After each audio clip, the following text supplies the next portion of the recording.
Amis Gémeaux, bonjour et bienvenue pour votre tirage de la pleine lune du 9 août.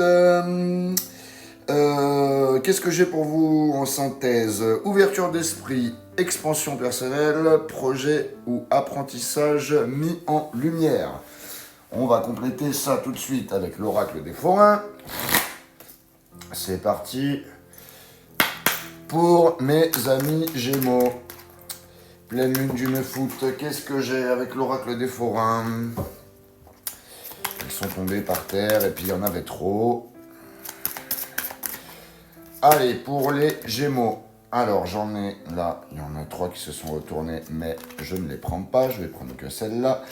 Alors j'ai le Gadjo inversé. Ok. Ça ne va pas, j'en veux encore 2 s'il vous plaît. Pour mes amis Bélier, pleine lune du 9 août 2025. J'ai Esmeralda à l'endroit cette fois-ci. Et j'ai la fête foraine. Alors, amis Gémeaux, qu'est-ce que je peux vous dire? Bon, déjà, le Gadjo inversé. Je vais vous la foutre à l'endroit, hein, malgré qu'elle soit sortie inversée. Ça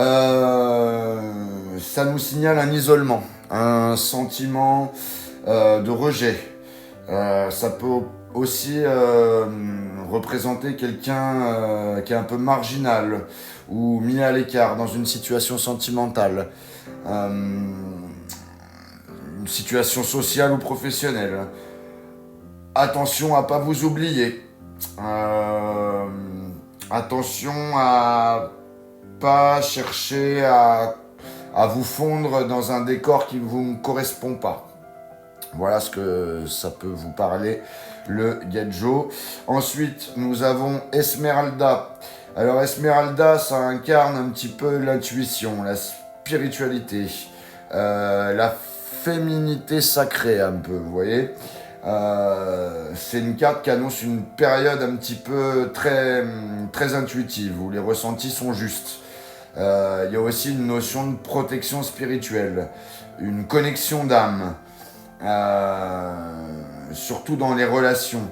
Donc il peut y avoir une femme là qui peut jouer un rôle central ou une énergie féminine qui est bienveillante dans une situation. La carte de la fête foraine, ça nous représente la joie. Donc, vous voyez, par rapport au Gadjo inversé, on change complètement d'énergie là. C'est la joie, c'est les rencontres, c'est les moments légers. Après, ça peut représenter aussi l'agitation, la foule, l'illusion d'un bonheur extérieur. Ça peut parler d'un besoin de retrouver vraiment un plaisir simple.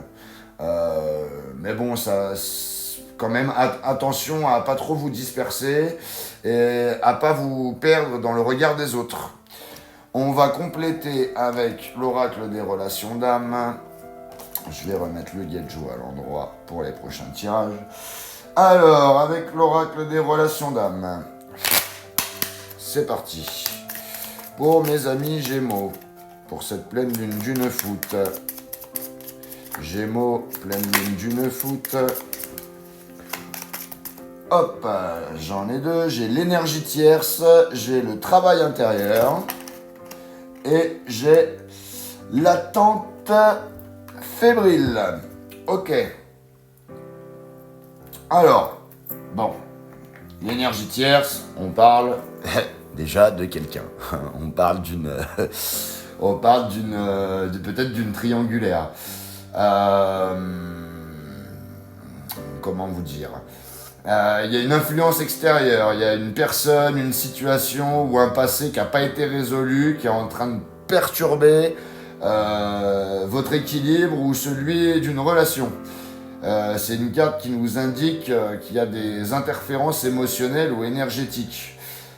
Ça peut concerner un ex, ça peut concerner une tierce personne ou même une problématique personnelle qui prend un petit peu trop de place.